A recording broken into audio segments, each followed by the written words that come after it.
Hey guys, I am Bizak. But yeah, y'all, Happy New Year. There's no way to start the new year but often, get into the money. You feel me? So, we have been plotting and planning and mapping out how we're gonna work out with this, with this new year. We gotta come in the new year with a whole new game plan. You feel me? There, with this channel, I want all of my subscribers to know you ain't gonna get nothing but the real from me, because I'm really in the field. Right now, I'm currently sitting at the truck stop, picking up some paperwork for one of my trucks. One of my drivers, he don't go out again till tomorrow night. Yeah, tomorrow's Wednesday. He don't go out again till tomorrow night. He's going to Tennessee to do a round trip for a dedicated land I have. But nevertheless, I come here I really want to talk about building relationships. How relationships is very, very important in this industry. Like, when relationships are important when you building with shippers, it's important when you building with truck drivers and owner operators, and it's important when you're dealing with brokers as well as a dispatcher, because you work with all three of these people. And the reason why it's so important that you want to keep a good face card, a good business card, is simply because word of mouth is so strong in this industry that it will really take you down or bring you up. Like, nevertheless, it can literally take you down and bring you up.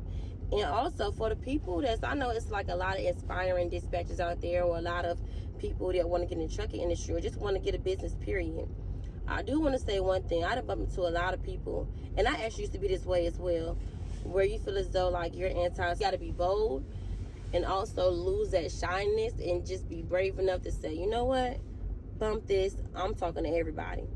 And you know what, when I first started this, I don't know what to say to these people. This is something new to me. This is a new industry. But I was like, the only way I'm going to get started is if I start. The only way I'm going to get started is if I start. So you know what I did? I got in my car. I started riding around my city where I live in. And I was riding around to every distribution center that I seen and going there and talking to the traffic manager. I write their name down, their number down. I look them up online to see what kind of commodity they hold. Okay, so they do lumber. So 9 out of 10, that's going to be for a flatbed. Okay, let me see who the traffic manager is. Call him, see if he in there. I'll go in there and talk to him. Hey, can I speak to the traffic manager real quick? And have a whole conversation with him. You never know where that conversation can take you. But yeah, so more of the story is, to build a successful business, you cannot be shy. You cannot be shy. You cannot be too nice. And I know it sounds so crazy, like too nice. Yeah, you cannot be too nice at all. Nice don't get you nowhere. You cannot be too nice. Now, you can be fair, but in this industry, they talk crazy. Sometimes they will talk crazy. Not that anybody talk crazy. Brokers talk crazy sometimes. You know how many arguments I got into with brokers? Like, hold on, who is you talking to? I'm telling you, you gotta be firm. Stand on your word, even when it comes to negotiating. You want to make sure that you stand on your word. Don't ever accept no cheap freight. Ever. You get on that low board, if the numbers not adding up, if the numbers are not adding up, if their rate is not acceptable, they're trying to talk you down into it being acceptable, do not take it. Because now you're going to be known for the person that can take cheap freight, that's willing to take cheap freight. No. Because now you're the dispatcher, and now your driver going to look at you like, she's not giving me good freight, she's not giving me good loads. So don't accept no cheap freight from nobody. Under $3, no. Under $3 is a no. It's a no for me. Especially at just starting out. Anything other than $3 is a no. But yeah, so basically, I just want to sum it up and just basically say, no matter what business that you're in, you want to be able to network with everybody. And if you don't mesh with some people, you just don't mesh with some people. And which is fine. Your energy don't accept everyone's energy. But it's at least the attempt, you know what I'm saying, to go in and speak to the right people. Because you don't have to speak to everybody, but just make sure you connect with the right people. Learn who people are, what position they're in, and network with them. And number two, it's so many, I don't know what's going on, but right now, the truck industry is the most popular thing that's popping right now. But I want to tell you, as a early dispatcher or inspired dispatcher, someone that wants to learn about dispatching, you cannot listen to everybody. Pick you one good person that you want to listen to, that you feel like that's succeeding in the industry, and just follow them. You don't listen to Linda that got dispatching class, and Tamika that got dispatching class, and Frank, he got dispatching class, because you know why? Everybody teaches differently. Same information, but everybody teaches differently.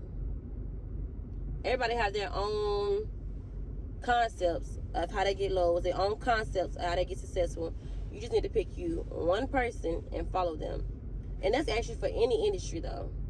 Like for me, for an prime example, if you always want to have multiple incomes. So if I'm looking into real estate, I'm going to find me one person that's inside real estate and that's killing it, that I'm gonna follow and I'm gonna learn from him. Which my person is Grant Cardone. I feel like Grant Cardone is the GOAT in real estate. And so what I do, I'm gonna study everything that he do. I'm gonna take his courses. I'm gonna take his class. I'm gonna listen. You know what I'm saying? Anything that he follows, I'm gonna go with what he says to do. I'm not gonna listen to Grant and also listen to this person and that person and that person and that person, because then you're gonna end up doing nothing, because your mind is just so discombobulated that you're just listening to too many people. Too many people, too much information. It's just too much. Find you one good person, listen to him, whatever industry that you want to be in, and go from there. And that's the second thing I want to talk about. Starting off your new year in whatever industry that you want to kill it in, whether if it's logistics, whether if it's real estate, whether if it's in investing in stocks, no matter what it is, make sure you find that one person that you want to listen to and study them from here on out. Duplication, what's that saying? It's like duplication, I don't know, I can't remember how this saying go, but just know that duplication makes you successful. Just copy and mimic and learn from their failures and mimic everything else that they do. Study that person, learn from their failures, and mimic everything else they do. See, me, when I get on, when I really like express to y'all what's going on in the truck industry, I show y'all my failures, I show y'all my truth, and I show my success as well. Like, I don't hide anything, because a lot of people, they hide. And that's one thing about Grant that I like about him as well in the real estate industry. He tell you, like, oh, I done messed up and da-da-da-da, and I done gained here. It took me all of this to gain here. So that's what I'm saying. Like, you learn from people's mistakes. A lot of people don't do that. They just show you how it's successful and you just become a millionaire overnight. And no. Work has to be put in. Like I said, network, talk to the right people.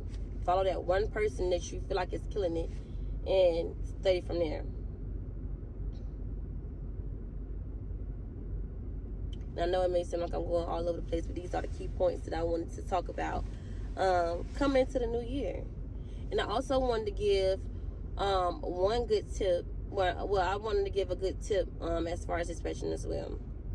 So if you are already dispatching and you're just new dispatching, but you already been doing it, one good tip is, being that right now gas prices at a high rise. So you want to minimize the deadhead as much as possible. Even when gas is not high, you always want to minimize the deadhead as possible, because fuel is one of the most expensive. Hold on, y'all. I'm on the truck, y'all. I want to make sure I'm watching these people, because you see, it's a reefer truck right here. But he a little close to my car. But he just put in the code to get out the gate. But people is crazy. I got my gun on me and stuff, but still you got to be aware of your surroundings.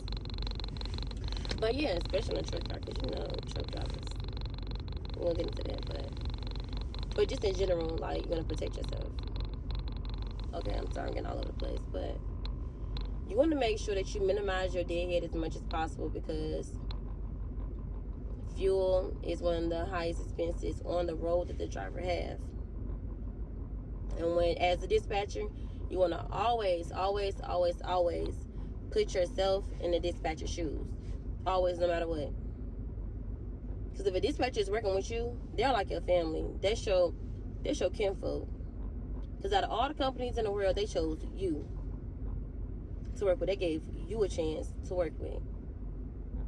Because we need drivers just like they need dispatchers. I mean, some people can, dispatch their own truck. I'll dispatch my own trucks. But why, when I can do all the paperwork for you, you be going about your business instead of you in the truck? You're trying to do all this paperwork on your own, and you could be going about your business because I already did it for you on my end.